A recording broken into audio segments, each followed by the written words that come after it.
2024ல cyber crime வேற லெவல்ல increase ஆயிடுச்சுன்னு சொல்லலாம். $10 trillion மேல லாஸ் ஏற்பட்டிருக்கு. ஸோ இந்த வருஷம் 2025ல யாரை பலி கொடுக்க போகுதுன்னு தெரியல. ஸோ இந்த வீடியோல இந்த வருஷத்துக்கான சைபர் த்ரெட்ஸ் தான் பார்க்க போறோம். எப்படி இந்த த்ரெட்ஸ்ல இருந்து நம்மள ப்ரொடெக்ட் பண்ணலாம்னு பார்க்கலாம். First prediction, increased AI driven attacks. AI tools நிறையவே வந்துருச்சு. சே ஃபார் எக்ஸாம்பிள் சாட்பாட்ஸ் கிட்ட கேட்டு ஃபிஷிங் இமெயில்ஸ் ரெடி பண்ணி அதை அனுப்பி காசு வாங்குறது, ஏமாத்துறது, இது நடந்துட்டு தான் இருக்கு ஆல்ரெடி. ஏஐயோட அட்வான்டேஜஸை வச்சு ஹேக்கர்ஸ் இன்னும் ஸ்மார்ட்டரா ஹேக் பண்ண ஆரம்பிச்சிட்டாங்க. இந்த மாதிரி ஏஐ ஜென்ரேட்டட் இமெயில்ஸ்ல எது ரியல் எது ஃபேக் கூட நம்மளால ஐடென்டிஃபை பண்ண முடியல. இது ஒரு பக்கம் இருந்தாலும் இதுல இன்னொன்னு இந்த deep fake videos, voices simulate பண்றது, இதுவும் ரொம்பவே ஜாஸ்தி ஆயிடுச்சு. ஸோ இந்த இயரும் கண்டிப்பா இது ஃபர்ஸ்ட் த்ரெட்டா இருக்கும். இதுல இருந்து நம்ம எப்படி உஷாரா இருக்கலாம்னு பாத்தீங்கன்னா, ஒரு ஆர்கனைசேஷன் வச்சிருக்கவங்க அவங்களோட எம்ப்ளாயிஸ்க்கு ஏஐ பவர் டிடெக்ஷன் டூல்ஸை யூஸ் பண்றதுக்கு ட்ரெயின் பண்ணணும். அண்ட் இண்டிவிஜுவல்ஸ் உங்களுக்கே தெரியும் இப்படிலாம் வருதுன்னு.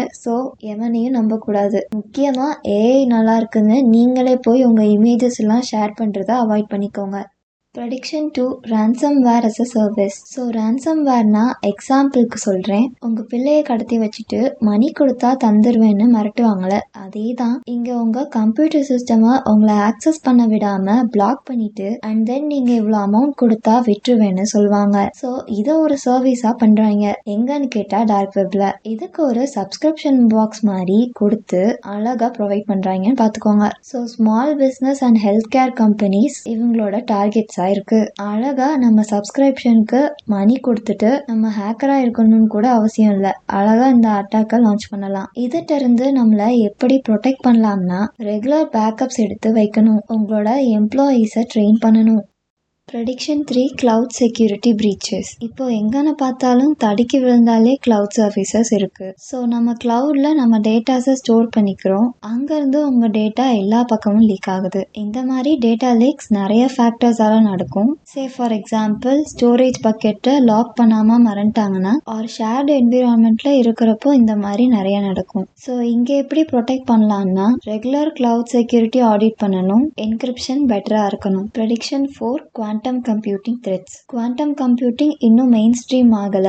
பட் அப்படி ஆச்சுன்னா நம்ம என்கிரிப்ஷன் மெத்தட்ஸ் ஆன RSA ECCலாம் யூஸ்லெஸ் ஆயிடும். நம்மளோட சென்சிட்டிவ் டேட்டா ரிஸ்க்ல இருக்கும் இஃப் நம்ம குவாண்டம் என்கிரிப்ஷனுக்கு போகலன்னா. ஸோ ஹேக்கர்ஸ்க்கு முன்னாடி நம்ம குவாண்டம் சேஃப் என்கிரிப்ஷன் அல்காரிதமை எக்ஸ்ப்ளோர் பண்ண ஆரம்பிக்கணும். Prediction 5, IoT devices. IoT devices எங்கன பார்த்தாலும் இருக்கு. ஒரு வீட்லயும் கண்டிப்பா ஒரு IoT டிவைஸ் இருக்கும். இந்த மாதிரி உங்க வீட்டில் உங்க ஆஃபீஸ்ல இருந்தா போதும், ஹேக்கர்ஸ்க்கு ரொம்பவே வசதி ஆயிடும். உங்களை மானிட்டர் பண்றதுல இருந்து உங்க சிஸ்டமை ஹேக் பண்றது, அட்டாக் எக்ஸ்ப்ளாய்ட் பண்றது, இந்த மாதிரி டிவைஸ் மூலியமா ஈஸியா நுழைஞ்சிருவாங்க. எக்ஸாம்பிளுக்கு 2016ல மிராய் பாட்நெட் அட்டாக்ஸ்ல IoT டிவைசஸ் ஆன கேமரா, ரவுட்டர், DVRs மூலியமா DDoS அட்டாக்கை இம்ப்ளிமெண்ட் பண்ணியிருக்காங்க. இதனால thousandsக்கும் மேல இருக்கிற IoT டிவைசஸ் காம்ப்ரமைஸ் ஆயிருக்கு. IoT டிவைஸ்ல வல்னரபிலிட்டி என்னன்னா, நம்ம வீக் பாஸ்வேர்ட் வைக்கிறது, செக்யூரிட்டி பாஸ்டர் எதுவுமே இல்லாம இருந்தா யாருனாலும் ஈஸியா நுழைஞ்சிடலாம். ஸோ முடிஞ்ச அளவுக்கு IoT டிவைஸ்ல